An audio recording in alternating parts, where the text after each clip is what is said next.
Welcome to the podcast of Philip. It's great to be here. And today we're diving deep into something so incredibly relevant for anyone using AI these days. Yeah. How to write the perfect prompt.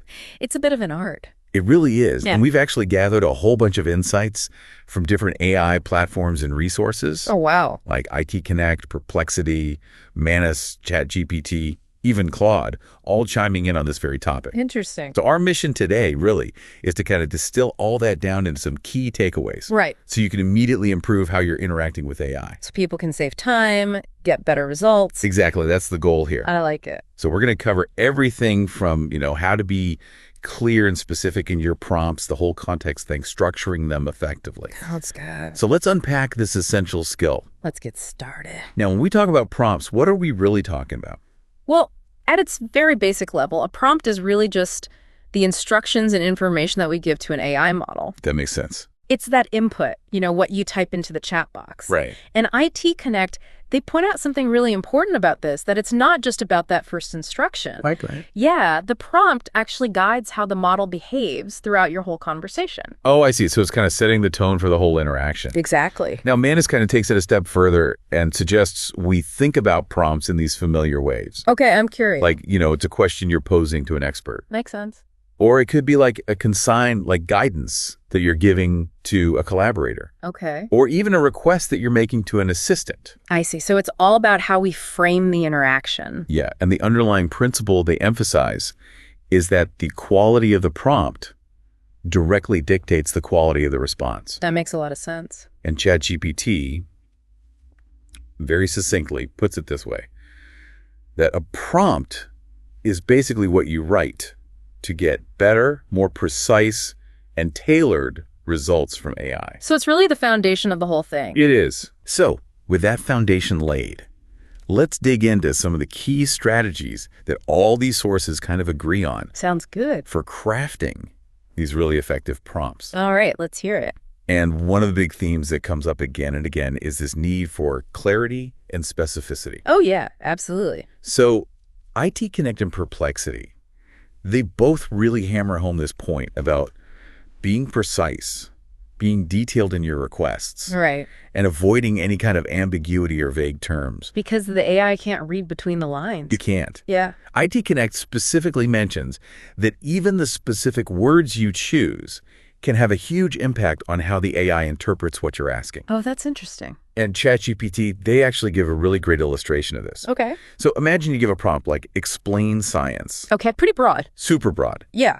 versus something much more targeted like explain Einstein's theory of special relativity in simple terms for a high school student. Yeah, way more specific. So much more specific. Yeah. And you can imagine the kind of responses you would get would be dramatically different. Right, totally different. Right. Yeah. Claude offers a similar kind of comparison. Okay. So, saying something like write about history, Again, super broad. so vague. Yeah.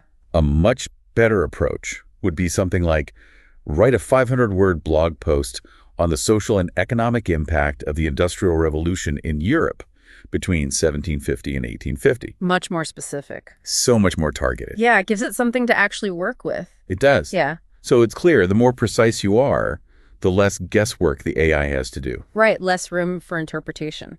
And building on that, another recurring piece of advice from our sources is this idea of providing ample context. Oh, context is key. So important. Yeah. And IT Connect is a strong advocate for this, recommending that we give the AI as much background information as possible, Like what?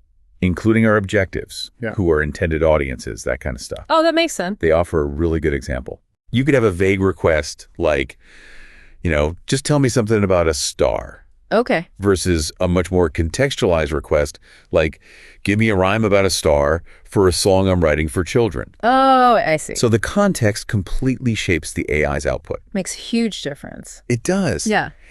And Perplexity, they agree with this wholeheartedly, advising us to define the necessary background information. Right. The purpose of the request, are there any limitations the AI should be aware of? Okay, so set some boundaries. Set those boundaries. Yeah. And Manus provides a really helpful breakdown of what constitutes good context. Oh, interesting. So they suggest you should specify the role you want the AI to adopt, like is it an expert? Is it a teacher? I see. The reason behind your request, Yeah. what existing knowledge you already have, Right. and then again, that target audience. So it's not just what you're asking, but why and for whom. Exactly. That's clever. Makes a lot of sense. And another key strategy that came up a lot is this idea of using structured prompts. Oh, so how we actually organize the prompt itself. Exactly. Interesting. So IT Connect, they actually point to Google's best practices here Okay. and suggest we use a very clear structure Like what? with sections, bullet points, things like that. Oh. This kind of formatting can really help the AI in understanding and processing those instructions. Makes sense. Perplexity also recommends using bullet points or numbering to organize those ideas, especially when you have a more complex request, Right. Breaking it down. breaking it down into smaller chunks. Yeah. And ChatGPT, they actually propose a specific structure: Okay. context, task, constraints. Oh, I like that. So they give an example. Imagine you're asking it to explain volcanoes to middle schoolers. Okay. So you provide the context like they're learning about earth science. Right. The task is to explain how volcanoes work. Right. And then the constraints, maybe keep it under 300 words, use simple language. Right. So that framework ensures all the essential information is there in a logical way. It's a good template. It is. Yeah. And Claude offers a slightly different perspective on structure. Okay. How so? They advocate for decomposing complex tasks into a sequence of steps. So like a step-by-step approach. Exactly. Okay. So imagine creating a website project. You could actually prompt the AI to handle it stage by stage. Oh, I see. So first come up with the design, Right. then write the content, then optimize for SEO, that kind of thing. Oh, that's really smart. And that kind of step-by-step approach leads us to another really important point, which is specifying the format you want the response in. Right. Because the AI can generate all sorts of things. Exactly. Yeah. So Perplexity, they're big on this, advising that we clearly indicate whether we want the output as a list, a paragraph, a table, Okay. Be specific. even the approximate length. Oh, yeah. Good point. So 500 words, 1,000 words, are we talking pages, that kind of stuff? Makes a big difference. It does. Yeah. And Claude echoes this, really emphasizing the need to define not just the format, but the length, the structure, even the presentation style of the output. Because we want something we can actually use. We do. Right. We want it to be directly usable. Right. Now, what happens if that initial AI response isn't quite what we were hoping for? Right. Because it doesn't always get it right the first time. It doesn't. Yeah. And this is where the iterative approach comes in, and both Perplexity and Claude mention this. Okay. Tell me more. So they both suggest being open to refining our prompts if that first attempt isn't quite satisfactory. So don't give up right away. Don't give up. It's a conversation. Right. So it might involve asking follow-up questions, Right. rephrasing the original request. Okay. So clarify what we meant. Exactly. Okay. Manus actually has a whole section dedicated to this. They call it the principle of iteration. Oh, wow. So it's this cycle of, you have your initial prompt, Right. you analyze the response, Right. you make adjustments, you resubmit. So it's this ongoing back and forth. It is. Okay. It's this process of ongoing improvement. Interesting. And ChatGPT, they're very explicit about this, saying that prompts might need to be reformulated. Makes sense. So you might need to add more details, remove some unnecessary information, maybe completely rethink how you've worded it. Right. It's a learning process for both sides. It is. It's a learning process for you and the AI. Okay. I like that. Now, another really valuable tip that came up was the use of examples. Oh, interesting. IT Connect specifically highlighted this, Yeah. saying that when you need a very specific output format, providing a concrete example can be incredibly helpful. Makes sense. Show, don't tell. Exactly. Yeah. So they gave this instance where, an example actually improved the AI's use of brackets in a rhyming answer. Oh, wow. So it can be really specific. It can be very specific. Yeah. So showing what you want can be more effective than just describing it. Right. Because sometimes it's hard to articulate what we're looking for. It is. Yeah. And Claude encourages this as well, suggesting that we demonstrate what we want with positive examples, but also specify what we don't want. Oh, I see. So set some boundaries. Set those boundaries. Yeah. And this helps the AI really understand those preferences and boundaries. Makes sense. And speaking of boundaries, another key aspect of effective prompting is clearly defining those constraints and limitations. Right. Because we don't want the AI to just go off on a tangent. We don't. Yeah. We want to keep it focused. Exactly. So IT Connect really hammered home this point, saying that you should be very explicit about any limitations whether it's the response length, the style you're going for, specific content that should or shouldn't be included, Okay. even the relevant time period, if that's applicable. I see. And Perplexity agrees, advising us to mention any constraints or limits we have in mind. Right. So give it some guidelines. Give it those guidelines. Yeah. And ChatGPT, as we discussed earlier, they have that constraints section as part of their recommended prompt structure. Right. Which makes a lot of sense. So it all comes back to keeping the AI focused. Okay. That's a good theme. And finally, ChatGPT offers this really simple but potentially very effective bonus tip. Okay. Let's hear it.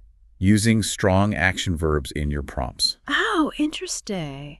So instead of being passive, telling it what to do, Right. using words like explain, summarize, compare, create, imagine, write, correct, transform, analyze, propose. So really give it a specific action to perform. Exactly. Okay. And this gives the AI a much clearer understanding of what you're asking it to do. So it's not left guessing. It's not left guessing. Yeah, that's smart. Now, let's talk a little bit about image generation. Oh, interesting. Because that's a whole other area where prompting is super important. Yeah, absolutely. And ChatGPT had some specific advice for that. Okay, what did they say? So they really emphasized the importance of detailing those visual elements when you're working with image generation.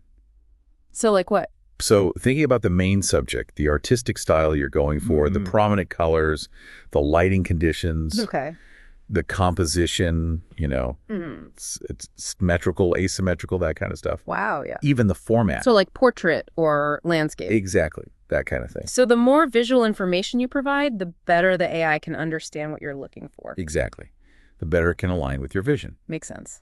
Now, Claude also touched on some more advanced prompting techniques that might be useful as you kind of gain more experience with AI. Oh, interesting. So kind of taking it to the next level. Yeah, kind of leveling up your prompting skills. Okay.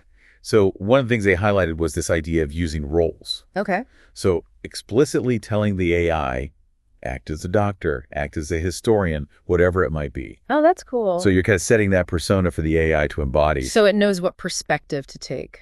Exactly. Okay. Another thing they suggested was requesting a step-by-step explanation, Oh, interesting. especially for complex tasks. Right, because sometimes those can be hard to follow. They can. Yeah. So this encourages the AI to not just give you the answer, but to really show its reasoning. Oh, that's helpful. It can be very helpful. Yeah. They also suggest that we can actively prompt the AI for critical thinking. Oh, interesting. So asking it to, evaluate different perspectives on a topic. Right, so it's not just giving one-sided answers. Exactly. Okay. And then finally, they say, don't be afraid to explicitly ask for explanations. So like, why did you come up with that? Exactly. Okay. Tell me more about how you arrived at that conclusion. So we can understand its thought process. Exactly. And that can be really valuable in understanding the why behind the AI's output. That makes a lot of sense. Now, on the flip side, Manus actually provides a helpful list of common mistakes to avoid when crafting prompts. Well, good to know. So they point out several common errors that people often make. Like what? Well, formulations that are too vague or ambiguous. We've talked about that a lot. Right. The AI needs specifics. It does. Yeah. Another thing they mentioned is overloading the prompt with irrelevant information. Oh, so just kind of throwing everything at it. Yeah, you can kind of overwhelm the AI. And then it doesn't know what to focus on. Exactly. Right. Another frequent mistake is providing contradictory instructions within the same prompt. So like, do this, but also don't do this. Exactly. Okay. They also emphasize the importance of having a clear objective before you even start writing that prompt. Oh, that's a good part. Know what you're trying to achieve. Right. Have a goal in mind. Exactly. Yeah. And lastly, they mentioned that using a lot of negative phrasing, like don't do this, don't include that, can actually make it harder for the AI to process the prompt accurately. Oh, interesting. It's often better to state what you do want. So like, include this, focus on that. Okay, that makes sense. So when we look at all this advice, it really does seem like writing effective prompts is this skill that combines clarity, context, structure, and that willingness to kind of refine your approach. It's like a muscle we have to develop. It is. Yeah. And by keeping these insights in mind, whether it's from IT Connect, Perplexity, Manus, ChatGPT, Claude, you can definitely improve your interactions with AI Absolutely. and ultimately get better results. Because that's what we want at the end of the day. That's what it's all about. Yeah. So I hope our listeners out there gained some practical takeaways from this deep dive that they can actually apply immediately. Me too. But before you go and experiment with your enhanced prompting skills, we do have a small request. Oh, okay. What's that? If you've enjoyed this episode of Le Podcast de Philippe and found it valuable, we'd really appreciate it if you could head over to YouTube and subscribe to our channel. Every subscriber counts. It really does. Yep. We're on a mission to reach 1,000 subscribers today, and your support would mean the world to us. It's a big goal. It is a big goal. But we can do it. I think we can. Yeah. So thank you for joining us for this deep dive into the world of AI prompting. It's been a pleasure. And until next time, keep those prompts sharp. Keep prompting. Absolutely. Yeah.